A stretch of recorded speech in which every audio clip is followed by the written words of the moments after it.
বৃহস্পতিবার ঢাকা বিশ্ববিদ্যালয় কেন্দ্রীয় ছাত্র সংসদ ডাকসু নির্বাচনে ছাত্র শিবির সমর্থিত প্যানেলের ভূমিধস জয়ের পর চারদিকে এখন আলোচনার বিষয়। জাতীয় রাজনীতি ছাপিয়ে আন্তর্জাতিক অঙ্গনেও ডালপালা ছড়িয়েছে আলোচনা। অত্যন্ত নেতিবাচক হিসেবে বিষয়টি সামনে এনেছেন ভারতীয় রাজনীতিবিদ শশী থারুর।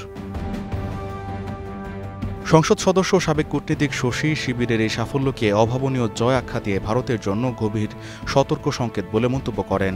নিজের এক্স হ্যান্ডেল ছাড়াও এনডিটিভির অনলাইন সংস্করণে লেখা এক কলামে তিনি বলেন, বাংলাদেশের প্রধান দুই রাজনৈতিক দলের ওপর আস্থা হারিয়েছে জনগণ, তাই এখন স্বতঃস্ফূর্তভাবে নয়, বিকল্পের অভাবে তারা ডানপন্থীদের বেছে নিচ্ছে।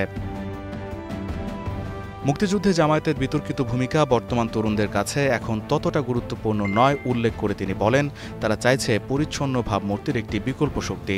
আসছে নির্বাচনে জামায়াতের জন্য একটি সুবর্ণ সুযোগ তৈরি হয়েছে বলেও মত এই কংগ্রেস নেতার।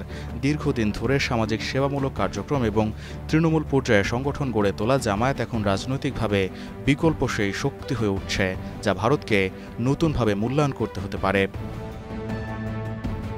ভারতের জন্য এটি উদ্বেগের বলে মনে করেন শশী। বলেন, একটি জামায়াত প্রভাবিত সরকার ভারতের জন্য নতুন করে কূটনৈতিক এবং নিরাপত্তা চ্যালেঞ্জ হয়ে উঠতে পারে। ডাকসু নির্বাচন নয়াদিল্লির জন্য সেই সতর্কবার্তা। তারই মন্তব্যের জবাব দেন ঢাকা বিশ্ববিদ্যালয় ছাত্র ইউনিয়ন সভাপতি মেঘ মোল্লার বসু। থারুরকে উদ্দেশ্য করে বসু লেখেন, ইসলামী ছাত্র শিবিরের জয় আপনার কাছে কেন এত উদ্বেগজনক?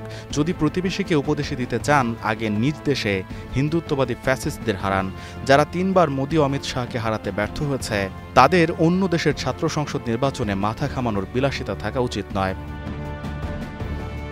ভারতের ক্ষমতাসীন বিজেপি সরকার 5 আগস্টের পর থেকে বাংলাদেশে ইসলামপন্থীদের উত্থান ঘটেছে বলে নেতিবাচক প্রচারণা চালিয়ে আসছে। এবার তুলনামূলক প্রগতিশীল হিসেবে পরিচিত বিরোধী দল কংগ্রেসের একে সুরে প্রচারণা নতুন আলোচনার জন্ম দিয়েছে। গোলাম কিবরিয়া, স্টার নিউজ।